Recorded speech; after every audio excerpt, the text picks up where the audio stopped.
Agaseke k'amakuru mu Karere ngapfunduriye muri Uganda. Urukiko rukuru rwa Kampala rwanze gufungurwa hatanzwe ingwate ku munyapolitike utavuga n'ubutegetsi bwa Uganda Dr. Kiza Besigye na mugenzi we Haji Rutere bareganwa hamwe. Rwavuze ko baregwa ibyaha bikomeye kandi iperereza ritararangira. Ikinyamakuru Daily Monitor cyavuze ko mu minsi 170 ishize bwana Besigye na Rutere bafunzwe kuko bashimutiwe muri kimwe mwaka ushize mu kwezi kwa 11. Urukiko rwavuze ko ingwate zatanzwe kuri abo bagabo babiri bahanganye na Perezida Museveni zihagije, ariko Perezida w'inteko iburanisha yavuze ko batabarekura ngo bakurikiranwe bari hanze kuko baregwa ibyaha bikomeye kandi bagikorwa iperereza. Abagabo bararegwa gushaka gukura ubutegetsi bakoresheje imbunda ndetse no kugirana amasezerano n'abanyamahanga bacuruza intwaro bari kuzabafasha kuvana Museveni ku butegetsi. Iki cyaha mu mategeko hano ya Uganda cyo kugambanira igihugu gihanishwa kwicwa, ndetse Jenerali Muhoozi Rugaba umugaba w'amakuru w'ingabo za Uganda yatangaje ko byanze bikunze zamanika Dr. Kiza Besigye yita umugambanyi. Ikinyamakuru Daily Monitor cyavuze ko abagabo kimwe n'abandi bantu batarafatwa bagambiriye guhirika ubutegetsi kuva 2023 kugeza mu mpera za 2024 bagakorera ingendo mu mahanga bashaka amaboko. Umugaba w'amakuru w'ingabo za Uganda kandi Jenerali Muhoozi Rugaba kunze gutangaza ibintu bikunze kuvugisha batari bake.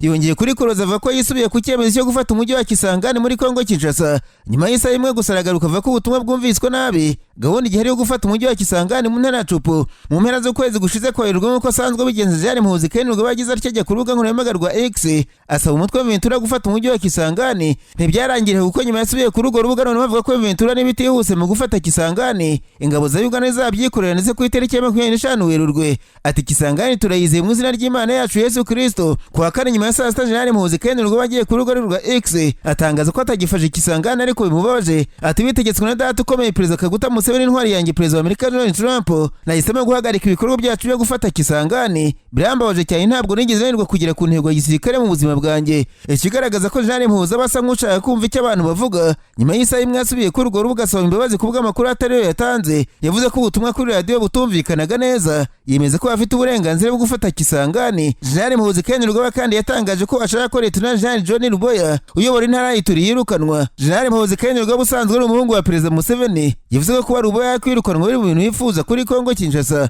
Ati nashaka ibintu 3 byonyine muri Kongo. Icya mbere muhagarika kwica abantu banjye b'abahima b'abatutsi. Icya kabiri muvane guverineri wanyu w'uburozi wa Ituri Ruboya. Jenerali Muhoozi kandi yasabye ko abanyekongo bishyuye Uganda ku bw'ambasade yayo y'Kinshasa yatwitswe. Uyu mugabo w'amakuru w'ingabo za Uganda amaze iminsi arebana n'ingwe Leta Jenerali Ruboya ashinja ko yarakunze kwitambika ibikorwa byo kurwanya umutwe w'iterabwoba wa ADF.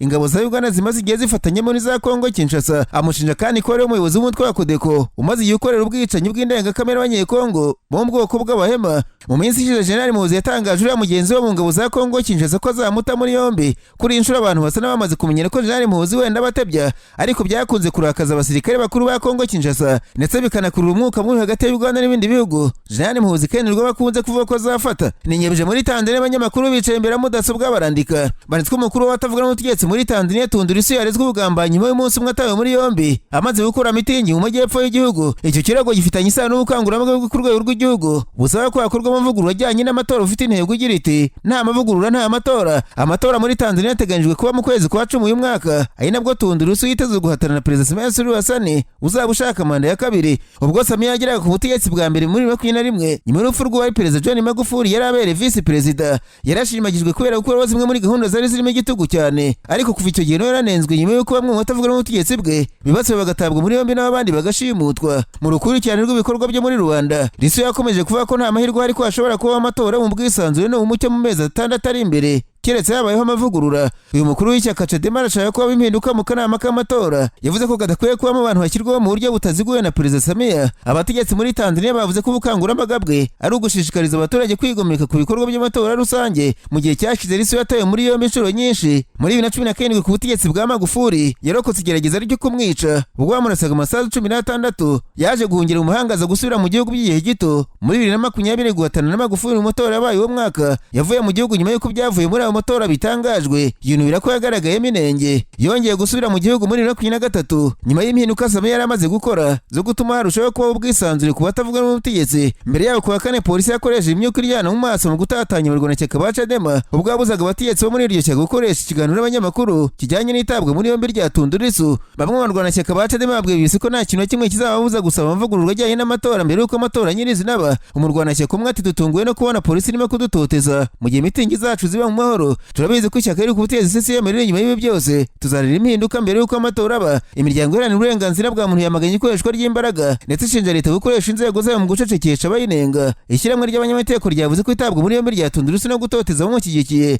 ari ugukoresha nabi ubutegetsi ndetse bigaragaza ko nta bworoherane muri politiki buri mu gihugu. Urubanza Tundurusi rw'ubugambanyi ubugambanyi rwasubitswe rukaba ruteganijwe gusubukurwa ku itariki ya 24 z'uku kwezi kwa kane muri uyu mwaka turimo. Nararanganije amaso ibinyamakuru byandikirwa muri Kongo Kinshasa. Abanyamakuru bakiza amakaramu ku mpapuro barandika banditswe FCM rwanya ubutegetsi bwa Kongo Kinshasa ryashinja ingabo z'iki gihugu ku bitero ku birindiro byaryo no kuba sivile. Umuvugizi wa FCM Lawrence Kanyuka yagaragaje ko ingabo za Kongo Kinshasa ziri kwifatanya n'umutwe w'iterabwoba wa FDLR, ingabo z'u Burundi n'imitwe y'abazarendo. Kanyuka yasobanuye ko ibitero byagabwe muri teritwari ya Masina wa Karere mu ntara y'Kivu y'Amajyaruguru muri teritwari ya Rugunga muri Kivu y'Amajyepfo. Ati ibitero byinshi byagabwe n'ihuriro ry'ingabo za Kinshasa mu bice bituwe cyane muri Warikare, Masisi na Warungu no mu bice bihana imbibi ndetse no mu birindiro byacu. Yatangaje ko ibiro ry'ingabo za leta ya Kongo rikomeje ubwo bitero ku banyamurenge batuye mu misozi ya Minembwe muri teritwari ya Fizi intara y'Kivu y'Amajyepfo.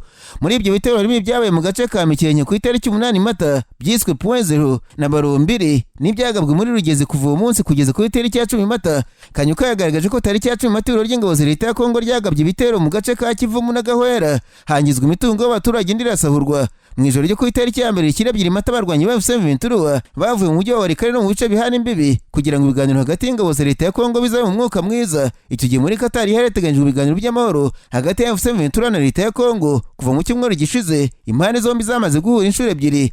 FCM yatangaje ko nyuma yo gukura abarwanyi babo muri uyu mujyi ihuriro ry'ingabo za leta ya Kongo zawinjiyemo zikabusahura. Yagaragaje ko igishaka gukemura amakimbirane binyuze mu nzira y'amahoro kandi ko izakomeza kurinda abasivile no gusenyera igihungabanya umutekano aho gituruka. Umuvugizi w'uyu mutwe Lawrence Kanyuka mu itangazo yasohoye yamaganye ko ingabo za leta ya Kinshasa zarigura umujyi wa Warikare zinasahura umujyi wa Warikare nyuma y'uko twari tumaze kuvanamo ingabo zacu. M23 kandi yemeje ko ingabo za leta zimaze iminsi zigaba ibitero byinshi mu duce dutuye cyane n'abaturage no mu birindiro byayo biherereye muri teritwari za Masisi, Warikare ndetse na Warungu. Ishinja kandi ingabo za leta ya Kinshasa kuba zikomeje ubwo bitero byibasira abanyekongo mu bwoko bw'abanyamurenge. Uyu mutwe kandi watanze integuza yo kugomba gusubira mu mirwano y'ihuriro ry'ingabo za leta ya Kongo mu rwego rwo kuburizamo ibyo bitero zikomeje kugaba ku birindiro byawo. Ubutegetsi bwa Kongo Kinshasa ariko kandi bwagaragaje ko bwifuza ko abarwanyi b'ihuriro FCM bava mu bice byose bagenzura muri Kivu y'Amajyaruguru n'Amajyepfo mbere yo kumvikana. Icyo cyifuzo cyamenyekanye nyuma mu ntangiriro z'iki cyumweru leta ya Kongo yohereje muri Qatar abihagarariye biganjemo abashinzwe umutekano kugira ngo baganire na FCM.